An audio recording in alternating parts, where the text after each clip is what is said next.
Boa tarde, pessoal ligado no Jornal da EPTV. No Guarani tá tudo bem encaixadinho, tudo bem arrumadinho, coladinho, né? Isso tem nome e sobrenome. Marcelo Chamusca. Pode estar frio em Campinas, mas no Guarani o clima é quente. Quem precisa de meia para esquentar o pé quando tem um meia que estreia com o pé pegando fogo?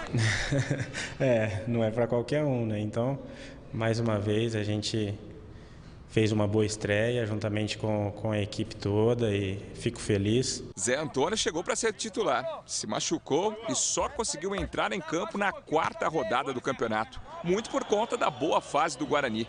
O time é líder do grupo e ainda não perdeu, tomou só um gol e marcou 8 vezes. E o melhor de tudo, o grupo perdeu um vício nesse campeonato.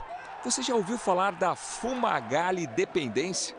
Nas últimas competições, todos os gols do clube passavam pelos pés do ídolo. E agora tem sido um pouco diferente.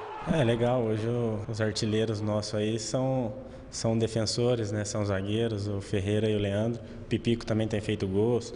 Todo mundo tem participado e tem colaborado. Eles têm ajudado bastante e isso tem feito a equipe crescer, a equipe estar aí na liderança. Eu acho que só quem tem a ganhar é o Guarani, a torcida, é o grupo, é todo mundo. Gol de zagueiro, gol de centroavante, tudo vem se encaixando no bugre.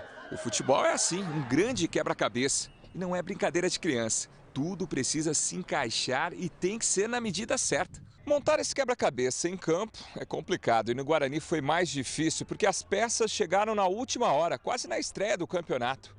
E essa cola, que no mundo do futebol é conhecida como entrosamento, aqui tem nome. Cola boa tem marca, é chamusca. E como tem colado o papo do treinador. Ele procura dar atenção para todos, deixa bem claro que vai jogar quem tiver melhor. E isso é importante porque aumenta a competitividade num bom sentido e o jogador sabe que depende dele para jogar. Mas não é só apoio que vem do banco de reservas, vem muita cobrança também. Everton, pressiona lá, pô! O Chamusca, ele preza muito a parte tática, né? Ele treina bastante, chega a ser desgastante, a gente fica até meio puto nos treinamentos em certos momentos, mas tem dado resultado na hora do jogo e o que importa é isso. A próxima peça que o técnico deve encaixar nesse quebra-cabeça da Série C vai ser contra o Boa Esporte. São detalhes, colocação, ajuste, entrosamento, encaixe, tanto na parte ofensiva como na parte defensiva. Ele é bom de quebra-cabeça. Ele é bom, ele é ótimo.